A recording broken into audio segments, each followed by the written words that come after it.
আসসালামু আলাইকুম। আমি জুথি আপনাদের মাঝে নিয়ে আসলাম আরও একটি ছোট্ট ব্লগ। দেখতে থাকুন আমার এই ছোট্ট ব্লগটি। আমি ঢাকা থেকে বলছি। আমাদের বাড়ির আশেপাশে অনেক ধরনের নয়েজ। জানি না আপনারা এগুলো কিভাবে নেবেন। কি করব বলেন, ভিডিও তো ছাড়তেই হবে এই সুযোগে। না ছাড়লে হয়তো আর ছাড়া হবে না। আমার ভিডিওর কোয়ালিটি অনেকটাই খারাপ হয়, যে অনেক সময় বাচ্চা কাচ্চা চিল্লাচিল্লি এগুলো শোনা যায়। কিছু করার নেই, বাড়ির চারপাশে এরকম খোলা বিল্ডিংয়ের কাজ হচ্ছে। যাই হোক, মূল কথায় আসি। আমি আজকে শুরু করলাম আমার ব্লগটি। এই যে আমি আজকে রান্না করব চ্যাপা শুটকি, ময়মনসিংহের বিখ্যাত চ্যাপা শুটকি। রেসিপিটা যদিও আমি সেরকমভাবে আপনাদের সাথে শেয়ার করতে পারছি না। দুপুরের সময় প্রচুর কাজের চাপ,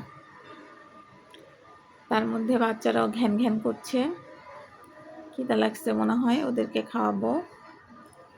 এই যে ছেলে এসে বায়না ধরলো বড়ই ভর্তা খাবে, অথচ রান্না চুলায় আমার খুব একটা ঝামেলা চলতেছে। কি আর করার, ছেলে যখন বায়না করছে এখন দিতেই হবে। আচ্ছা ঠিক আছে, নিয়ে আসো বললাম, বানাই দিই। পরে এই যে বড়িগুলো শিলপাটার মধ্যে ছেঁচে নিলাম।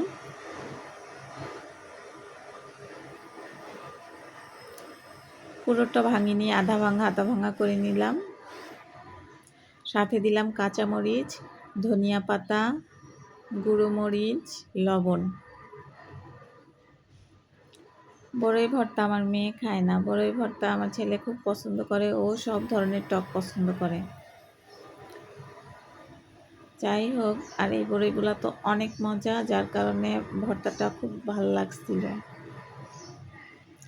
ছেলে মজা করে খেয়ে আবার এসেছিল, আম্মু আবার বানায় দাও, কিন্তু সময় ছিল না, যার কারণে আবার বানায় দিতে পারিনি।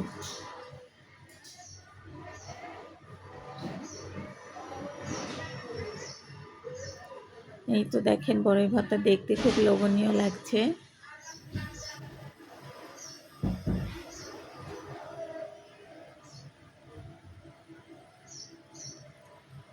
যে পাশে বিল্ডিংয়ে কাজ চলছে, সমানে শব্দ আসতেছে, কিন্তু কি করব, ভিডিও না দিলে ভিডিও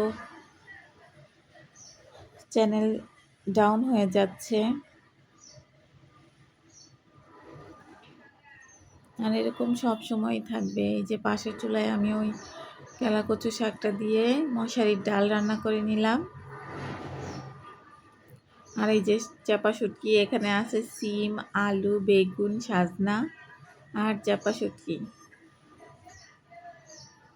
এটা ময়মনসিংহ মানে আমার শ্বশুরবাড়ির জেলায় তেল ছাড়া রান্না করে। আমি একটু সাথে তেল দিয়েছি, তেল ছাড়া খেতে আমার বেশি ভালো লাগে না।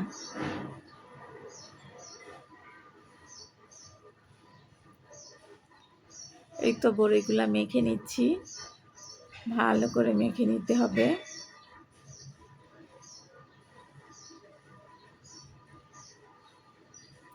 চটকে মেখে নিচ্ছি।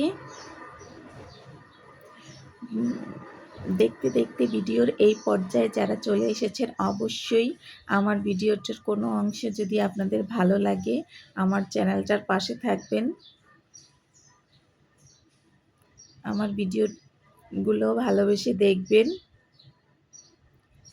লাইক দিবেন ভিডিওতে, অবশ্যই একটা গঠনমূলক কমেন্ট করবেন, পাশে থাকা বেল আইকনটা বাজিয়ে দেবেন, যাতে করে ভিডিও ছাড়া মাত্রই নোটিফিকেশন চলে যায় আপনাদের কাছে। ছোটোবেলায় আমরা অনেক বড়ই ভর্তা খেতাম। এই যে বেগুনগুলো চুলোয় দিয়ে পুড়তেছি, এগুলো ভর্তা বানাবো। সবাইকে অসংখ্য ধন্যবাদ।